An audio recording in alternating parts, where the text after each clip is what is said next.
এত জীবন গেল, এত লোক পঙ্গু হলো কি জন্য? কেন আমাদের সন্তানেরা রাস্তায় বুক পেতে নেমেছিল? তাদের একটাই মৌলিক স্লোগান ছিল, উই ওয়ান্ট জাস্টিস। আমরা সামাজিক ন্যায় বিচার চাই, আমরা বৈষম্য চাই না। আমরা সকল বৈষম্যের বিরুদ্ধে, আমরা চাঁদাবাজির বিরুদ্ধে, আমরা দখলদারির বিরুদ্ধে, আমরা দুর্নীতির বিরুদ্ধে, আমরা ঘুষের বিরুদ্ধে, আমরা দুঃশাসনের বিরুদ্ধে। এই স্লোগান নিয়ে তারা রাস্তায় নেমেছিল। এর আগে দফায় দফায় 15.5 বছর ফ্যাসিবাদের বিরুদ্ধে আমরা আন্দোলন করেছি, কিন্তু এই আন্দোলন 24-এর এই আন্দোলনে যেটা সূচনা হয়েছিল জুলাই 1 তারিখ, আর আল্লাহ তাআলা সমাপ্তি টেনে আমাদেরকে একটা শান্তির সমাজ উপহার দিয়েছেন আগস্টের 5 তারিখ, যেটাকে 36 জুলাই বলা হচ্ছে। এই আন্দোলনে আলহামদুলিল্লাহ 10 মাসের কুলের শিশু থেকে শুরু করে 80-90 বছরের বৃদ্ধ বৃদ্ধা পর্যন্ত শরীক হয়েছে। এখানে কোনো শ্রেণী পেশা বাদ যায়নি, কোনো দল মত ধর্ম বাদ যায়নি। সবচাইতে বেশি কষ্ট দিয়েছে গত 15.5 বছরের ফ্যাসিস্ট সরকার। তারা সবার গায়ে হাত দিয়েছে। আমাদের সেনাবাহিনী দিয়ে শুরু করেছে, আর আমাদের বুকের সন্তান যুবক যুবতীদেরকে দিয়ে শেষ করেছে। হ্যাঁ, ক্ষমতায় আসার আগে 2006 সালের 28 অক্টোবর লগি বইটার তাণ্ডব চালিয়ে স্পষ্ট দিবালোকে নিরীহ মানুষগুলাকে হত্যা করে, ইমানদার মানুষগুলাকে হত্যা করে তাদের নিথর দেহের উপর দাঁড়িয়ে তারা নেচেছিল। তাদের রুচি কত নিম্ন পর্যায়ের এখান থেকে অনুমান করা যায়। এরপরে ক্ষমতায় আসার পর একটার পর একটা হত্যাকাণ্ড তারা সংগঠিত করেছে। সর্বশেষ 2024 সালের 5 আগস্ট, যেদিন তারা ক্ষমতা ছেড়ে দিশাহারা হয়ে পালালো, সেই দিন পর্যন্ত তারা গণহত্যা চালিয়ে হাজার হাজার মানুষকে খুন করেছে। 34,000-এর উপর মানুষকে তারা পঙ্গু করেছে। 500-র উপর আমাদের কলিজার টুকরা সন্তানের 2 চোখ হারিয়ে গেছে, তারা অন্ধ হয়ে গেছে। এই দুনিয়ার সৌন্দর্য আর তারা কখনো দেখবে না। 750-এর উপর 1 চোখ হারিয়ে বাকি চোখটি নিয়ে তারা ঝুঁকিতে আছে। নিজের দেশের জনগণের ট্যাক্সের টাকায় কিনা অস্ত্র জনগণের বুকে এরা ফেলেছে। আমাদের প্রিয় সন্তান আবু সাইদ গভীর আস্থা নিয়ে, আত্মপ্রত্যয় নিয়ে, এই ধারণা নিয়ে সে বুক পেতে দিয়েছিল যে না, আমার দেশের মানুষ আমাকে খুন করবে না। 2 ডানা মেলে বলেছিল, বুকের ভিতরে তুল ঝড়, বুক পেতেছি গুলি কর। 1, 2, 3টা গুলি করে তাকে ফেলে দেওয়া হলো।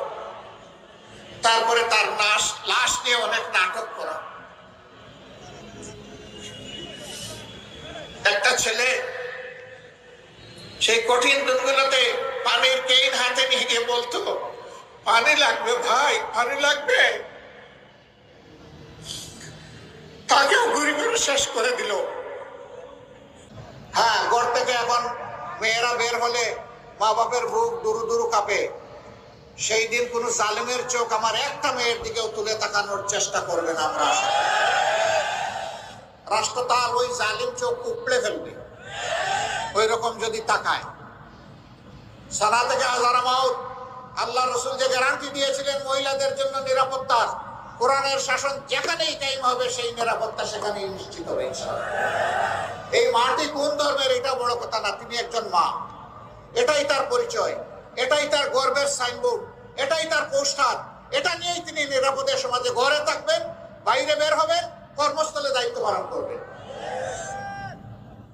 আমরা আমাদের সন্তানদেরকে যে শিক্ষা দেব, এই শিক্ষা এমন শিক্ষা হবে না যে এই শিক্ষা শেষে 1 টুকরা বেহুদা কাগজ নিয়ে বের হয়ে আজকে এই অফিস, কালকে ওই অফিস, আজকে কালুর দরবারে, কালকে মামার দরবারে ঘুরাঘুরি করবে, একটা কাঙ্ক্ষিত চাকরি তার কপালে জুটবে না। এমন শিক্ষা আমরা চাই না। সেই শিক্ষা হাতে নিয়ে তারা বের হবে, যেই শিক্ষায় থাকবে মমত্ববোধ, দেশাত্মবোধ, মানুষের প্রতি প্রেম, ভালোবাসা, শ্রদ্ধা। যেই শিক্ষা মানুষকে মানুষ হতে শিখাবে এবং দুনিয়ার উন্নত বিজ্ঞান, প্রযুক্তি, হিকমা তার হৃদয়ের গভীরে স্থান পাবে। সেই উন্নত শিক্ষা হাতে নিয়ে বের হওয়ার আগেই তার হাতে কাজ, উপযুক্ত কাজ পৌঁছে যাবে ইনশাআল্লাহ। আমরা যুবকদের হাতকে দেশ গড়ার কারিগরের হাতে পরিণত করবো ইনশাআল্লাহ। সেই দিনের অপেক্ষায় আমরা আছি। প্রিয় দেশবাসী, এই দায়িত্ব পালন করার জন্য বাংলাদেশ জামাতে ইসলামের কর্মীরা আজকে আপনাদের পাশে দাঁড়িয়ে প্রস্তুত। আমাদের লক্ষ লক্ষ কর্মী আজকে আওয়াজ তুলে বলছে, জীবন দেব কিন্তু দেশের স্বাধীনতা, সার্বভৌমত্ব কোথাও বিক্রি হতে আর দেব না। আমরা বিদেশে বন্ধু চাই, কোনো প্রভু চাই না। আমরা সমমর্যাদার ভিত্তিতে সকলের সাথে বৈদেশিক সম্পর্ক রক্ষা করব। কারণ লাল চোখের দিকে আর আমরা তাকাবো না, এবং আমাদের দিকে কেউ লাল চোখ তুলে তাকাক সেটাও আমরা বরদাস্ত করব। আমরা পিণ্ডির হাত থেকে মুক্ত হয়েছি অন্য কোনো জায়গায় বন্দী হওয়ার জন্য নয়, বরঞ্চ সত্যিকারের একটা স্বাধীন দেশের নাগরিক হওয়ার জন্য। বাংলাদেশ জামাতে ইসলামী সেই বৈষম্যহীন মানবিক সাম্যের বাংলাদেশ করতে চায়। এটাকে আপনারা সবাই চান? বুঝে শুনে বলতেছেন চান? মনে রাখবেন, এটা এমনি এমনি আসবে না। তার জন্য আরো অনেক লড়াই করতে হবে। এই জন্য আমাদের সন্তানেরা যথার্থ স্লোগান দিচ্ছে, আবু সাইদ মুক্ত, শেষ হয়নি যুদ্ধ। মুগ্ধ এবং আবু সাইদের রক্তকে স্মরণ করে, জীবনকে স্মরণ করে, শাহাদতকে স্মরণ করে তারা যে স্লোগান দিচ্ছে, এটাই যথার্থ স্লোগান। ইনশাআল্লাহ আমাদের এই স্লোগান সেদিনই মুক্তি পাবে, বন্ধ হবে, যেদিন বাংলাদেশের বুকে মোনাবিল ইনসাফ, ন্যায় বিচার কায়েম হবে। আমরা সেই দিনটির জন্য প্রস্তুতি নিচ্ছি।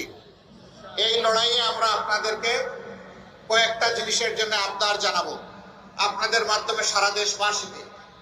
এই কাজ যদি আপনাদের পছন্দ হয়, ভালো লাগে, ভালোবাসেন, এমন একটি বাংলাদেশ যদি চান, তাহলে আপনাদের ভালোবাসা আমরা চাই।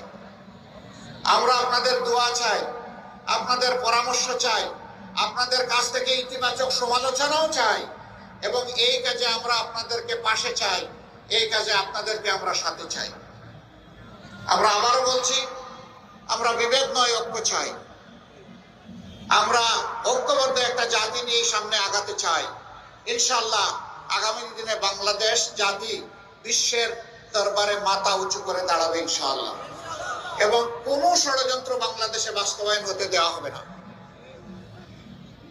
আজকে জুমার দিন, আমরা সকলেই মসজিদে যাব। এই জন্য আমি কথা আর লম্বা করছি না। আপনারা কষ্ট করে আমাদের কথা শোনার জন্য সকলে এখানে সমবেত হয়েছেন। এর কোনো জাযা আমাদের হাতে নেই। মহান রবের দরবারে দোয়া করি, আল্লাহ আপনাদেরকে অফুরন্ত জাযা দান করুন। আল্লাহ তাআলা এই নাটোরবাসীর উপর রহম করুন। আপনাদের নেতা দায়িত্বশীল বলেছেন, গুরুত্বপূর্ণ একটি জেলা হওয়া সত্ত্বেও এখানে মেডিকেল কলেজ নাই। আমি মনে করি এখানে কোনো ইঞ্জিনিয়ারিং ইউনিভার্সিটিও নাই, এখানে কোনো পাবলিক ইউনিভার্সিটি নাই, এখানে কোনো ইঞ্জিনিয়ারিং কলেজ নাই, মেডিকেল কলেজ নাই। আগেই বলেছেন, কেন নাটোর জেলা কি কোনো অপরাধ করেছে? বহু জেলায় একাধিক প্রতিষ্ঠান থাকলে নাটোর জেলায় এর একটাও কি পাওয়ার কোনো অধিকার রাখে না? আমরা বর্তমান সরকারের কাছে বলতে চাই যে আপনারা কমপক্ষে একটা দিয়ে শুভ সূচনা করেন। অগ্রাধিকার ব্যাপারে কমপক্ষে একটা দিন, একটা দিয়ে সূচনা হোক। পর্যায়ক্রমে সকল জায়গায় যেন সুষম উন্নয়ন হয়, এবং উন্নয়নের সুফল যেন সকল এলাকা সমানভাবে পায়। নাটোর যেন আর বঞ্চিত না থাকে। আমরা কথা দিচ্ছি, আল্লাহ যদি এই দেশবাসীর দায়িত্ব আমাদের হাতে দেন, ইনশাআল্লাহ আপনাদের আর কোনো দাবি তুলতে হবে না। দাবি তো আমি আপনাদের পক্ষে তুলে গেলাম। এটা আমাদের দায়িত্ব হবে আপনাদের এই অধিকার আপনাদের হাতে তুলে দেওয়া।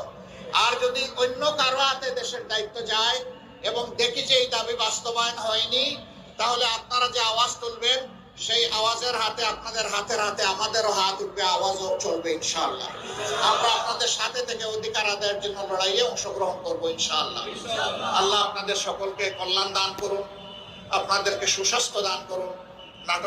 নাটোরবাসীর উপর আল্লাহ তাআলা রহম করুন, দেশের উপর আল্লাহ শান্তির ফয়সালা নাযিল করুন। আল্লাহ হাফেজ। বাংলাদেশ জিন্দাবাদ, বাংলাদেশ জামাতে ইসলামী জিন্দাবাদ। আসসালামু আলাইকুম ওয়া রাহমাতুল্লাহ।